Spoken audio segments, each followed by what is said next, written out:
യേശുക്രിസ്തുവിൻ്റെ പരിശുദ്ധമായ നാമത്തിൽ എല്ലാ പ്രിയപ്പെട്ടവർക്കും മോർണിംഗ് ഡ്യൂവിൻ്റെ പുതിയൊരു പ്രഭാത വചന ധ്യാനത്തിലേക്ക് സ്വാഗതം. കഴിഞ്ഞ ദിവസങ്ങളിൽ വളരെ അനുഗ്രഹിക്കപ്പെട്ട ആത്മീക വചനചിന്തയിലൂടെ കടന്നു പോകാൻ തക്കവണ്ണം ദൈവം നമ്മെ സഹായിച്ചല്ലോ. പ്രത്യേകിച്ച് ഈ ദിവസങ്ങളിൽ നമ്മൾ ചിന്തിക്കുന്നത് അബ്രഹാമിൻ്റെ സഹോദരപുത്രനായ ലോത്തിനെ, തൻ്റെ കുടുംബത്തെ അതേ പാപത്തിൻ്റെ ഭീകരത നിമിത്തം ദൈവക്രോധത്തിന് ഇരയാകുന്നതായ സോദോം പട്ടണത്തിൽ നിന്നും വിടുവിക്കുന്നതിനെ കുറിച്ചാണ്. എന്നാൽ സോദോം പട്ടണത്തിലെ അതേ ലോത്തിൻ്റെ ജീവിതം ദൈവത്തിന് മുമ്പാകെ വളരെ ശോധന ചെയ്യപ്പെട്ടത് ഒന്നായിരുന്നുവെന്ന് നമുക്ക് കാണുവാൻ കഴിയുന്നുണ്ട്. ലോത്തിനെ കുറിച്ച് നമ്മൾ ചിന്തിച്ചല്ലോ, ഒരിക്കലും സോദോമിലെ പാപത്തെ എതിർക്കുന്നവനായി നമ്മൾ അവനെ കണ്ടിട്ടില്ല. ഇത് മാത്രമല്ല, സോദോമിലെ അവസ്ഥകളുമായിട്ട് വളരെ പൊരുത്തപ്പെട്ടു പോവുകയും അവയോട് ഒത്തുതീർപ്പ് ചെയ്യുകയും അതേപോലെ തന്നെ പട്ടണത്തിൻ്റെ പ്രധാന സ്ഥാനങ്ങൾ വഹിച്ച് നിൽക്കുന്ന ഒരു ലോത്തിനെയാണ് നമുക്ക് കാണുവാൻ സാധിക്കുന്നത്. ലോത്ത് വലഞ്ഞുപോയ ഒരു നീതിമാനായിരുന്നു എന്നുള്ളതാണ് പത്രോസിൽ നിന്നും നമുക്ക് വായിക്കാൻ കഴിയുന്നത്. അങ്ങനെയാണെങ്കിൽ സോദോമിൻ്റെ പാപമൊന്നും തന്നിലേക്ക് പ്രവേശിക്കാതെ ഒരു നീതിമാനായി നിന്ന ഒരു വ്യക്തിയായിരുന്നു ലോത്തെങ്കിലും വലഞ്ഞുപോയ ജീവിത അനുഭവം ഉള്ളവനായിരുന്നെന്ന് നമുക്ക് കാണാൻ കഴിയുന്നുണ്ട്. കഴിഞ്ഞ ദിവസം നമ്മൾ ചിന്തിച്ചതുപോലെ നേടപ്പെട്ട ഒരു ആത്മാവും നഷ്ടപ്പെട്ട ഒരു ജീവിതമായി സോദോമിൽ ചെലവഴിച്ച ആ ലോത്തിനെ വാസ്തവത്തിൽ അവിടെ നിന്ന് വിടുവിക്കുന്നത് അബ്രഹാമിനെ ദൈവം ഓർക്കുക വഴിയാണ്. അല്ലെങ്കിൽ കുറച്ചുകൂടെ നമുക്ക് ഇറങ്ങിപ്പറയുവാൻ കഴിയും, അബ്രഹാമിൻ്റെ പ്രവൃത്തി മൂലം തനിക്ക് ലഭിച്ചതായ ദൈവനീതി അതേ ലോത്തിൽ നിവർത്തിക്കുന്നു എന്നുള്ളത്. അതിനെക്കുറിച്ചാണ് നമ്മൾ ഇന്ന് ചിന്തിക്കാൻ പോകുന്നത്. കഴിഞ്ഞ ദിവസം നമ്മൾ ഉൽപ്പത്തി പുസ്തകം 19-ാം അധ്യായം അതിൻ്റെ 17 മുതലുള്ള വാക്യങ്ങളായിരുന്നല്ലോ വായിച്ചത്. 18-ാമത്തെ വാക്യത്തിൽ നമ്മൾ ഇങ്ങനെ വായിച്ചു, ലോത്ത് അവരോട് പറഞ്ഞത്, അങ്ങനെയല്ല കർത്താവേ, നിനക്ക് അടിയനോട് കൃപ തോന്നിയല്ലോ. എൻ്റെ ജീവനെ രക്ഷിപ്പാൻ എനിക്ക് വലിയ കൃപ നീ കാണിച്ചിരിക്കുന്നു. പർവ്വതത്തിൽ ഓടിയെത്തുവാൻ എനിക്ക് കഴിയുകയില്ല, പക്ഷേ എനിക്ക് ദോഷം തട്ടി മരണം ഭവിക്കും. നോക്കൂ, ഇവിടെ നമുക്ക് കാണാൻ കഴിയുന്നുണ്ട്, ദൂതന്മാരിലൂടെ ദൈവം പറയുന്നത് ഒരു പർവ്വതത്തിലേക്ക് ഓടിപ്പോക എന്നുള്ളതാണ്. പർവ്വതത്തെക്കുറിച്ചുള്ള ആത്മീയമായ വ്യാഖ്യാനം നമുക്ക് കഴിഞ്ഞ ദിവസം കേൾക്കുവാനിടയായി തീർന്നു. അത് ദൈവത്തിൻ്റെ പദ്ധതിയായിരുന്നു. എന്നാൽ ദൈവത്തിൻ്റെ പദ്ധതിയിലേക്ക് വരുവാൻ യാതൊരു താല്പര്യം കാണിക്കാത്ത ലോത്തിനെയാണ് നമുക്കിവിടെ കാണാൻ കഴിയുന്നത്. ഇതിൻ്റെയൊക്കെ ഒരു ആത്മീയമായ അർത്ഥം എന്ന് പറയുന്നത്, ആത്മീയമായ കാഴ്ചപ്പാടില്ലാത്തതായ ഒരു വ്യക്തി ഒരിക്കലും ദൈവത്തിൻ്റെ പദ്ധതിയെ മനസ്സിലാക്കാനോ ദൈവത്തിൻ്റെ പദ്ധതിയിലേക്ക് പ്രവേശിക്കാനോ അവന് കഴിയത്തില്ല. കഴിഞ്ഞ ദിവസം ഞാൻ നിങ്ങളോട് പറഞ്ഞല്ലോ, ദൈവത്തിൻ്റെ ഉദ്ദേശവും ദൈവത്തിൻ്റെ പദ്ധതിയും, ഈ രണ്ട് കാര്യങ്ങളും അതേ ലോത്തിനെ കുറിച്ച് ദൈവത്തിനുണ്ടായിരുന്നു. എന്നാൽ ഒരിക്കലും അതേ ഈ ദൈവത്തിൻ്റെ ഉദ്ദേശത്തോടും പദ്ധതിയോടും ലോത്ത് ചേർന്ന് നിന്നില്ല എന്ന് നമുക്ക് കാണാൻ കഴിയുന്നുണ്ട്. ഈ തരുണത്തിൽ നമ്മൾ ഓരോരുത്തരും മനസ്സിലാക്കേണ്ടതും ചിന്തിക്കേണ്ടതും അല്ല, നമ്മളെ തന്നെ പരിശോധിക്കേണ്ടതും, ഞാൻ ദൈവത്തിൻ്റെ ഉദ്ദേശപ്രകാരമാണോ ആയിരിക്കുന്നത്? ദൈവത്തിൻ്റെ പദ്ധതിയിലൂടെയാണോ ഞാൻ മുന്നോട്ട് പോകുന്നത്? ഇല്ല എങ്കിൽ നമ്മൾ എപ്പോഴും നമ്മളുടേതായിട്ടുള്ള വഴികളിലായിരിക്കും, നമ്മളുടേതായിട്ടുള്ള പദ്ധതികളിലായിരിക്കും. അത് ഒരിക്കലും നമുക്ക് ശുഭകരമായി മാറില്ല എന്ന് വിശുദ്ധ വേദോസത്തിലൂടെ നമുക്ക് മനസ്സിലാക്കാൻ കഴിയുന്നുണ്ട്. ഇവിടെ ലോത്ത് പകരം പറഞ്ഞതായൊരു കാര്യമാണ് നമ്മൾ ചിന്തിക്കേണ്ടത്. അടുത്ത 20-ാമത്തെ വാക്യത്തിൽ നമ്മളിങ്ങനെ വായിക്കുന്നു, ഇതാ ഈ പട്ടണം സമീപമാകുന്നു, അവിടേക്ക് എനിക്ക് ഓടാം. അത് ചെറിയതാകുന്നു, ഞാൻ അവിടേക്ക് ഓടിപ്പോകട്ടെ. അത് ചെറിയതല്ലോ, എന്നാൽ എനിക്ക് ജീവരക്ഷ ഉണ്ടാകും എന്ന് പറഞ്ഞു.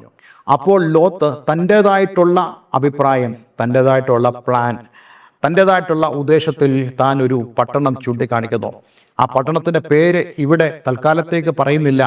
പക്ഷേ ലോത്ത് അതിനെ വിശേഷിപ്പിക്കുന്നത് ചെറിയ ഒരു പട്ടണം എന്നുള്ളതാണ്. ചെറിയൊരു പട്ടണം, അതിനർത്ഥം പട്ടണത്തെ ഉപേക്ഷിച്ചു പോകുവാൻ മനസ്സുള്ള ഒരു വ്യക്തിയായിരുന്നില്ല ഈ ലോത്ത് എന്ന് പറയുന്നത്. എന്ന് മാത്രമല്ല, സോദോം പട്ടണത്തോട് വളരെ ചേർന്ന് കിടക്കുന്നതായ ഒരു പട്ടണമായിരുന്നു ഈ ഒരു ചെറിയ പട്ടണം എന്ന് പറയുന്നത്. ഇനി ശ്രദ്ധിക്കുക, അടുത്ത വാക്യം, അതായത് 21-ാമത്തെ വാക്യം വളരെ ഇൻട്രസ്റ്റിംഗ് ആയിട്ടുള്ള വാക്യമാണ്. അവൻ അവനോട്, ഈ കാര്യത്തിലും ഞാൻ നിന്നെ കടാക്ഷിച്ചിരിക്കുന്നു. അതായത് ദൂതൻ ലോത്തിനോട് പറയുന്നു, ഈ കാര്യത്തിലും ഞാൻ നിന്നെ കടാക്ഷിച്ചിരിക്കുന്നു, നീ പറഞ്ഞ പട്ടണം ഞാൻ മറിച്ച് കളയുകയില്ല എന്ന് പറഞ്ഞു.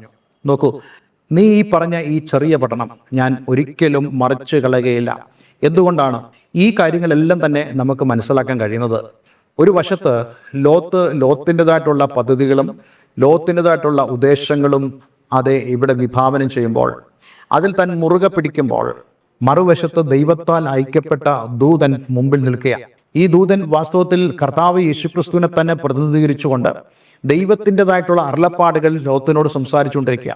ഇവിടെ നമുക്ക് കാണാൻ കഴിയുന്നുണ്ട്, ഈ ലോത്തിൻ്റെ ഇഷ്ടങ്ങൾക്കും ഈ ദൂതൻ അനുമതി കൊടുക്കുന്നു എന്നുള്ളത്. നോക്കുക, ദൈവം അവനോട് പറഞ്ഞത് നീ പർവ്വതത്തിലേക്ക് ഓടിപ്പോക എന്നുള്ളതാണ്. അങ്ങനെയാണെങ്കിൽ ലോത്തിന് തൻ്റെ ഭാര്യ നഷ്ടപ്പെട്ടു പോകുന്ന പോലെയുള്ള അവസ്ഥ ഉണ്ടാവുകയില്ല എന്നുള്ളതാണ് ഞാൻ ചിന്തിക്കുന്നത്. എന്നാൽ അവിടെയും തനിക്ക് തൻ്റേതായിട്ടുള്ള വഴികളും തൻ്റേതായിട്ടുള്ള ഉദ്ദേശങ്ങളും അതേ പദ്ധതികളും ഉണ്ടായിരുന്നു. നോക്കൂ, അവിടെയും ദൈവം അവനെ തടയുന്നില്ല, ആ കാര്യത്തിൽ അവനെ കടാക്ഷിച്ചിരിക്കുന്നു എന്ന് നമുക്ക് കാണാൻ കഴിയുന്നുണ്ട്. ഈ ഒരു ഭാഗം ചിന്തിക്കുമ്പോൾ എനിക്ക് മനസ്സിലാകുന്ന വളരെ പ്രധാനപ്പെട്ട കാര്യം, പലപ്പോഴും ആത്മീയമായിട്ട് അല്ലെങ്കിൽ ദൈവത്തോടുള്ള ബന്ധത്തിൽ പലപ്പോഴും ദൈവം പറയുന്നത് അനുസരിക്കുവാൻ ഉപദേശിക്കപ്പെടുന്നവരാകും തിരുവചനത്തിലൂടെ അല്ലെങ്കിൽ നമ്മുടെ പ്രാർത്ഥനയിലൂടെ. പക്ഷേ മനുഷ്യൻ എപ്പോഴും എന്താ ചെയ്യുന്നത്? അവൻ പ്രാർത്ഥനയിൽ ഒരുപക്ഷെ ദൈവത്തോട് സമ്മതം അറിയിക്കുമായിരിക്കും, എന്നാൽ പിന്നീട് അവൻ്റെ ഹൃദയം മാറിപ്പോകും. പിന്നീട് അവന് അവൻ്റെതായിട്ടുള്ള കാൽക്കുലേഷൻസ്, കണക്കുകൂട്ടലുകൾ, പദ്ധതികൾ ഇതെല്ലാം വന്നിട്ട് അവൻ ദൈവത്തിൻ്റെ ആ ഒരു വചനത്തെ മറ്റൊരു രീതിയിലേക്ക് വ്യാഖ്യാനിച്ച് തൻ്റേതായിട്ടുള്ള വഴികളിലേക്ക് പോകുമ്പോഴും ദൈവം അവനെ ശാസിക്കുന്നതായിട്ടോ ദൈവം അവനെ കറക്റ്റ് ചെയ്യുന്നതായിട്ടോ ദൈവം അവനെ തർജ്ജനം ചെയ്യുന്നതായിട്ടോ ഒന്നും നമുക്ക് കാണാൻ കഴിയുന്നില്ല. നമ്മുടെയൊക്കെ ജീവിതത്തിലും അതുതന്നെയല്ലേ നമുക്ക് അറിയുവാൻ സാധിക്കുന്നത്. ദൈവം നമ്മളുടെ കൈക്ക് പിടിച്ച് നമ്മളെ ബലമായിട്ട് എങ്ങോട്ട് കൊണ്ടുപോവുകയോ എവിടെങ്കിലും അടച്ചു വെക്കുകയോ അല്ല, ഏതെങ്കിലും ഒരു ശിക്ഷ നൽകി ഏതെങ്കിലും മൂലയ്ക്ക് ഇരുത്തുകയോ ചെയ്യുന്ന ഒരു ദൈവമല്ല. നമ്മുടെയൊക്കെ അതേ സ്വന്തം തീരുമാനങ്ങൾക്ക് ചിലപ്പോൾ ദൈവം നമുക്ക് അനുമതി തരുമായിരിക്കും. പക്ഷേ അതിന് അതിൻ്റെതായിട്ടുള്ള റിസ്ക് ഉണ്ട്, അപകടങ്ങളുണ്ട് എന്നുള്ളത് നമ്മൾ മനസ്സിലാക്കണം. ഇവിടെ ലോത്തിനുണ്ടാകുന്ന അപകടം എന്താണെന്ന് അടുത്ത വാക്യങ്ങളിൽ നമുക്ക് കാണാൻ കഴിയുന്നുണ്ട്. എന്ന് മാത്രമല്ല, ദൈവം ഈ കാര്യങ്ങളൊക്കെ ലോത്തിന് അനുവദിച്ചു കൊടുക്കുന്നതിന് പുറകിലുള്ള ഒരു പ്രധാനപ്പെട്ട ഉദ്ദേശം എന്ന് പറയുന്നത് അബ്രഹാമിന് ദൈവം കൊടുത്ത വാഗ്ദത്തങ്ങളാണ്. അബ്രഹാമിനോട് ദൈവം സംസാരിച്ച കാര്യങ്ങൾ നിമിത്തമാണ്. കാരണം നമുക്ക് ഇതിനു മുമ്പുള്ള 18-ാമത്തെ അധ്യായത്തിൽ കാണാൻ കഴിയുന്നുണ്ട്. ആ വാക്യത്തിലേക്ക് ഞാൻ നിങ്ങളെ കൊണ്ടുപോകാൻ ആഗ്രഹിക്കുന്നു.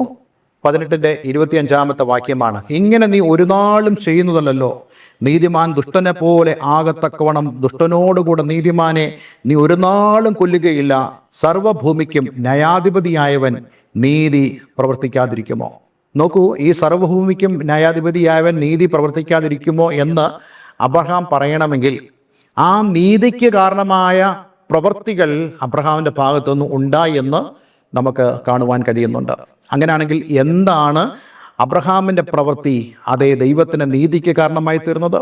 അതേ എബ്രായ ലേഖനത്തിൽ നമ്മൾ വായിക്കുന്നുണ്ട്, അബ്രഹാം ദൈവത്തെ അനുസരിച്ചു, അതവന് നീതിയായിട്ട് കണക്കിട്ടു.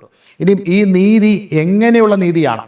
അബ്രഹാം ദൈവത്തെ അനുസരിച്ചപ്പോൾ ദൈവം അത് നീതിയായി കണക്കിട്ടെങ്കിൽ അബ്രഹാമിൽ ആ നീതി ദൈവം വെളിപ്പെടുത്തുമെന്നുള്ളതാണ് നമുക്ക് കാണാൻ കഴിയുന്നത്. അങ്ങനെയാണെങ്കിൽ ലോത്തിനെ ലക്ഷ്യം വെച്ചുകൊണ്ടായിരിക്കാം ഈ ഉൽപ്പത്തി പുസ്തകം 18-ാം അധ്യായം 25-ാമത്തെ വാക്യത്തിൽ അബ്രഹാം സംസാരിക്കുന്നത്. അതിന് ദൈവത്തോട് അബ്രഹാം പറഞ്ഞതായ പ്രാർത്ഥന അല്ലെങ്കിൽ കഴിച്ചതായ അഭയയാചനയിൽ അതെ അബ്രഹാം പറയുന്നതായ കാര്യം, അതെ ഇങ്ങനെ നീ ഒരു നാളും ചെയ്യുന്നതല്ലോ, നീതിമാൻ ദുഷ്ടനെ പോലെ ആകത്തക്കവണ്ണം ദുഷ്ടനോടുകൂടെ നീതിമാൻ ഇനി ഒരു നാളും കൊല്ലുകയില്ല, സർവഭൂമിക്കും ന്യായാധിപതിയായവൻ നീതി പ്രവർത്തിക്കാതിരിക്കുമോ? അങ്ങനെയാണെങ്കിൽ ദൈവം നീതി ചെയ്യുന്നവനായ ദൈവമാണെങ്കിൽ അതേ അബ്രഹാമിൻ്റെ പ്രവൃത്തിക്ക് ദൈവത്തിന് നീതി വെളിപ്പെട്ടെങ്കിൽ അതേ അബ്രഹാമിൻ്റെ പ്രാർത്ഥനയിൽ അബ്രഹാം ആർക്കു വേണ്ടിയാണോ പ്രാർത്ഥിക്കുന്നത് അതെ അവന് വേണ്ടി ദൈവം നീതി പ്രവർത്തിക്കുമെന്നുള്ളതാണ് ഇവിടെ അബ്രഹാം നമുക്ക് നൽകുന്നതായ സൂചന.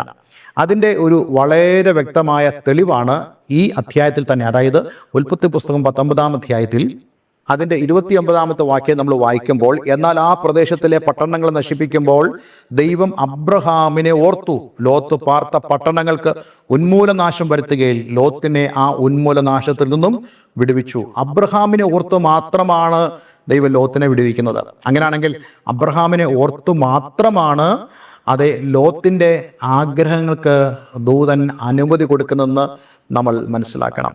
അതെ, ഈ ഒരു വേദഭാഗത്തും നമുക്ക് മനസ്സിലാക്കാൻ കഴിയുന്ന വളരെ പ്രധാനപ്പെട്ട കാര്യം, നമ്മളിൽ ദൈവനീതി വെളിപ്പെടുന്നത് കർത്താവ് യേശുക്രിസ്തുവിൻ്റെ നീതിയാലാണ്. അതെ, അബ്രഹാമിന് ലഭിച്ചതായ ദൈവനീതി ലോത്തിന് കണക്കിട്ടതുപോലെ കർത്താവ് യേശുക്രിസ്തുവിൻ്റെ പ്രവൃത്തി മൂലം നമുക്ക് കർത്താവ് യേശുക്രിസ്തുവിലൂടെയുള്ള നീതി ദൈവം നിവർത്തിക്കുന്നു. അടുത്ത ദിവസം നമ്മൾ ഇതിനെക്കുറിച്ച് കുറച്ചുകൂടെ സംസാരിക്കുന്നതാണ്. അതിലേക്ക് നമുക്ക് കടന്നു വരുവാൻ തക്കോണം ദൈവം നമ്മെ സഹായിക്കട്ടെ. ഒരു കാര്യം ഞാൻ നിങ്ങളോട് പറയാം. അബ്രഹാമിൻ്റെ പ്രവൃത്തിക്ക് ദൈവം നീതി കാണിച്ച് ആ നീതി ലോത്തിൽ കണക്കിട്ടെങ്കിൽ നമ്മുടെ ജീവിതത്തിലും അതേ നമ്മുടെ പ്രവൃത്തികൾ കാരണമല്ല ദൈവം നമ്മെ സഹായിക്കുന്നത്, മറിച്ച് കർത്താവ് യേശു ക്രിസ്തുവിലൂടെ നിവർത്തിക്കുന്നതായ അല്ലെങ്കിൽ നിവർത്തിച്ചതായ ആ നീതി നിമിത്തമാണ് നമ്മൾ അനുഗ്രഹിക്കപ്പെടുന്ന കാര്യം നമ്മൾ ഒരിക്കലും മറന്നു പോകരുത്. ഇതിനെക്കുറിച്ചുള്ള ചിന്തകൾ അടുത്ത ദിവസവും നമ്മൾ തുടരുന്നതാണ്.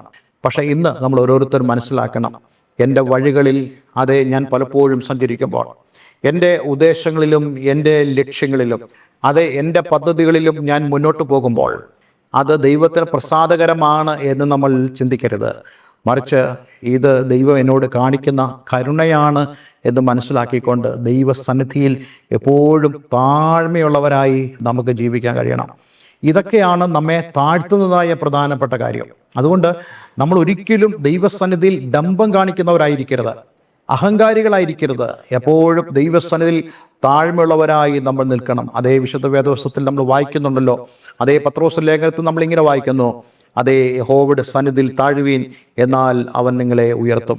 അതേപോലെ തന്നെ അവൻ നിങ്ങളെ തക്ക സമയത്ത് ഉയർത്തേണ്ടതിന് ദൈവത്തിൻ്റെ ബലമുള്ള കൈക്കീഴെ താണിരിപ്പീൻ.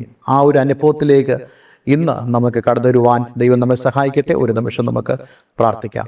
സ്വർഗീയ പിതാവേ, ഇന്ന് ഞങ്ങളെ കേൾപ്പിച്ച വളരെ അനുഗ്രഹിക്കപ്പെട്ട ദൈവിക സന്ദേശത്തിനായി സ്തോത്രം. ഈ വചനം കേൾക്കുന്ന ഏവരെയും ഞാൻ യേശുവിൻ്റെ നാമത്തിൽ അനുഗ്രഹിക്കുന്നു. കർത്താവെ, പലപ്പോഴും ഞങ്ങൾ ലോത്തിൻ്റെ സ്ഥാനത്താണ്. ഞങ്ങൾക്ക് ഞങ്ങളുടേതായിട്ടുള്ള വഴികൾ, ഞങ്ങളുടേതായിട്ടുള്ള പദ്ധതികളൊക്കെയും ഞങ്ങൾക്കുണ്ട്. പലപ്പോഴും ഞങ്ങൾ അതിൽ തന്നെ സ്റ്റിക്ക് ഓൺ ചെയ്യുമ്പോൾ ദൈവം ഞങ്ങളെ അതിനുവേണ്ടി അനുവദിക്കും.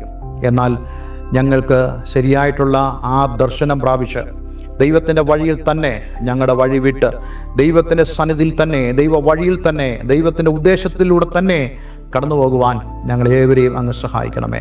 ഈ വചനം കേട്ട ഏവരെയും ഞാൻ യേശുവിൻ്റെ നാമത്തിൽ അനുഗ്രഹിക്കുന്നു. പ്രാർത്ഥന കേട്ടതിന് നന്ദി. യേശു ക്രിസ്തുവിൻ നാമത്തിൽ തന്നെ. ആമേൻ, ആമേൻ. ഇന്നത്തെ വചന ശുശ്രൂഷ നിങ്ങളുടെ ജീവിതത്തിൽ വളരെ അനുഗ്രഹപ്രദമായി തീർന്നു എന്ന് ഞാൻ വിശ്വസിക്കുന്നു. ദയവായി ഈ സ്ക്രീനിൽ കാണുന്ന ഫോൺ നമ്പറുകളിൽ ഞങ്ങളെ വിളിക്കുക. നിങ്ങളുടെ പ്രാർത്ഥനാ വിഷയങ്ങളെ ഞങ്ങളെ അറിയിക്കുക. അതേപോലെ തന്നെ ആത്മീയമായ കൂട്ടായ്മയ്ക്ക് നിങ്ങൾക്ക് താല്പര്യമുണ്ടെങ്കിൽ അതിനും നിങ്ങൾക്ക് ഞങ്ങളെ കോൺടാക്ട് ചെയ്യാവുന്നതാണ്. എല്ലാവരും ദൈവം അനുഗ്രഹിക്കട്ടെ. Have A nice day. God bless you all.